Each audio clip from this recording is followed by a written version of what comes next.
পোনপ্ৰথমে আপোনালোকক নমস্কাৰ জনালোঁ। মোৰ অন্য এটা ৰেচিপিলৈ আপোনালোকক স্বাগতম। আহকচোন, আজি মই বনাবলৈ লৈছোঁ ঘৰতেই ৰেষ্টুৰেণ্ট ষ্টাইলত এয়া চিকেন পকৰা। চিকেনখিনি বনলেছ ল'ব লাগিব।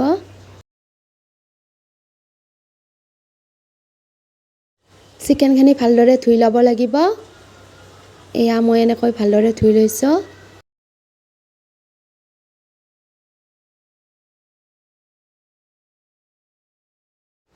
এয়া ধুই লোৱা হোৱাৰ পিছত মই এনেকৈ এইটো চাইজত পিঁয়াজ কাটি লৈছোঁ।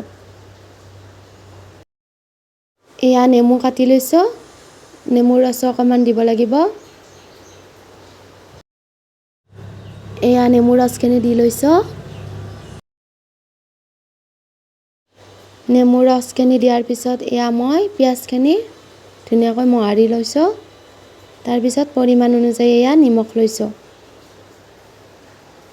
এয়া মছলা দিছোঁ মই ধনিয়া গুড়ি পাউডাৰ, চিকেন মছলা, জিৰা গুড়ি পাউডাৰ আৰু মিট মছলা।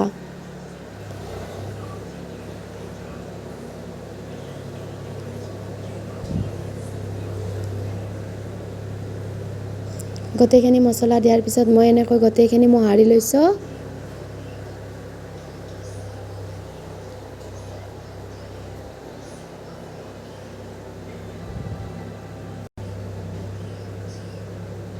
ভালদৰে মোহাৰি ল'ব লাগিব।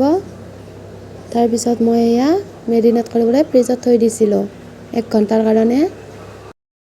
এয়া 1 ঘণ্টাৰ পিছত মই উলিয়াই আনি এয়া 4 চামুচ কৰ্ণফ্ল'ৰ,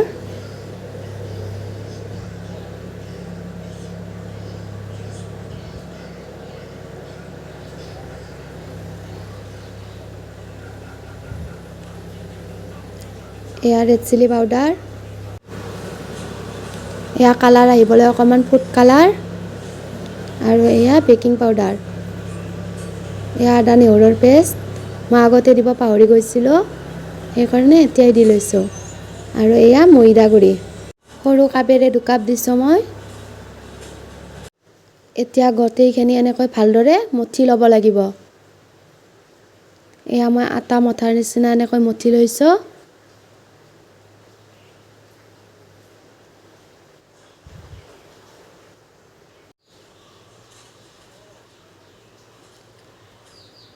এয়া গোটেইখিনি মঠি লোৱা হোৱাৰ পিছত পৰিমাণ অনুযায়ী এনেকৈ অকণমান পানী দিব লাগিব। অকণমান দিব লাগিব, বেছি পনীয়া হ'লে বেয়া, তেতিয়া পকৰাকেইটা মচমচীয়া নহয়। এয়া পানী দিয়াৰ পিছতো মই ভালদৰে এনেকৈ মঠি লৈছোঁ।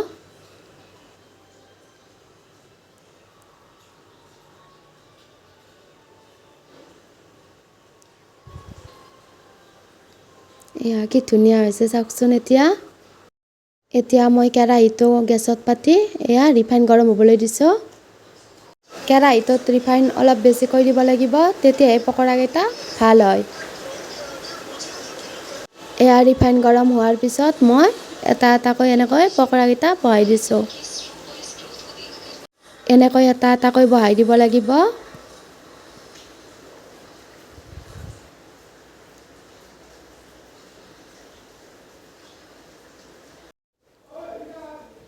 এয়া গোটেইখিনি বহাই লোৱা হ'ল। গোটেইকেইটা পকৰা তেলত ডুব যাই থাকিব লাগিব আৰু গেছৰ ফ্লেমটো মিডিয়াম ফ্লেমত থ'ব লাগিব।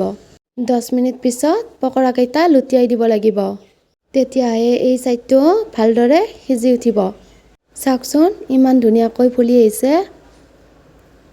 চিকেন পকৰা ভেজ পকৰাৰ দৰে 5 মিনিটতে বনোৱা নহয়। গেছৰ ফ্লেমটো মিডিয়ামত থাকে বাবে 20-25 মিনিট সময় লাগি যায়। এয়া 25 মিনিট পিছত মই পকৰাকেইটা এনেকৈ নমাই থৈছোঁ।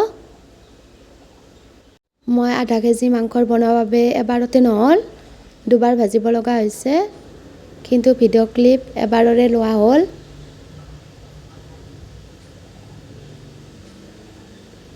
এয়া গোটেইখিনি তেলৰ পৰা কাঢ়ি লোৱা হ'ল।